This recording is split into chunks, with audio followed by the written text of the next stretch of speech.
for autosomal recessive? The third generation is all the siblings that don't. Okay. But they're fine. They have one parent that has, okay. Did anybody have any other ideas? So I think autosomal recessive could potentially, I don't see anything that goes against it in the pedigree, but when we think about what's most likely, is there another mode of inheritance that might be more likely given vertical inheritance in every single generation? That may be dominant. So here's a clue. When you read a problem, another clue that they give you a lot of times is they will say if a trait is rare or if it's common. If it's a common trait, this one could be recessive. If it's so common in the population, that would mean that you have a lot of carriers in the population. I would lean towards autosomal dominant on this pedigree because you have affected individuals in every generation, and those affected individuals could be heterozygotes. And if they're heterozygotes, they can have unaffected children, right? So I'm gonna, for now, I will write autosomal dominant, and then I'm gonna say, if we're assuming it's dominant, then having a big A means you have it. Now this couple, they have unaffected children, which means that this parent can't be homozygous dominant, otherwise they would have all affected children. So we assume that they're a heterozygote, meaning that this unaffected parent is going to give the little a to all of the children. So for all of these, the affected individuals are heterozygotes. The unaffected individuals are homozygous with little a. Does that make sense of how that could be autosomal dominant then? And again, they didn't tell us how common or rare this particular disease is, or trait. So we don't really know the rate of carriers. If it was recessive, we would be assuming that, I'm gonna use a different letter.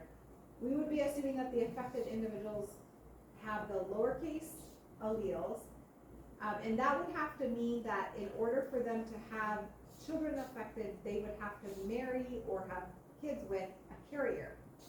And so that's why I say like whether it's common or rare will affect how many carriers there are out there in the population. Anybody have questions on that one? Okay, now the last one I basically stumped myself for a while. I was like, what would this one be? Anybody have any ideas what this one could be? You can see my chicken scratch of trying to figure out what they could have. Yeah. Autosomal dominant? Yeah, that's what I was thinking after looking at this again.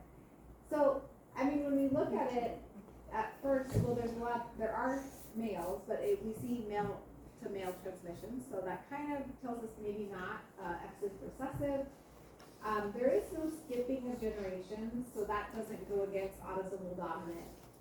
It's odd here that we have two affected individuals and then they have two affected children and one unaffected. So this is how we could explain that they could have an unaffected child if both of them were heterozygotes, and so they then have an unaffected child.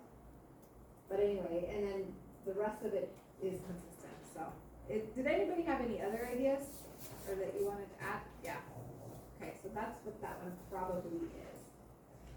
All right, so we have about, I mean, it's 12:40 now. I think I would like you to try to do some of these, and I would just say, you're not handing these in, so work on them together with, the people around you and just jot down some notes. But this gives you a little bit more practice thinking about different parts of the pedigree or trying to assign genotypes, and that's often how I put it on a test. I would give you a pedigree and say, what is the probable mode of inheritance? What would be the genotype of individual, 1-2 based on the mode of inheritance that you chose. So at least try to do 1, 2, maybe just the first page of this for now, and then we can talk a little bit about that. And then I think we can take a break and work on posters for a little bit. I do want to start on energy and enzymes, but I feel like we can get a good plan for how we're going to finish the posters out, and then at the very end of class we could do a little bit more lecture.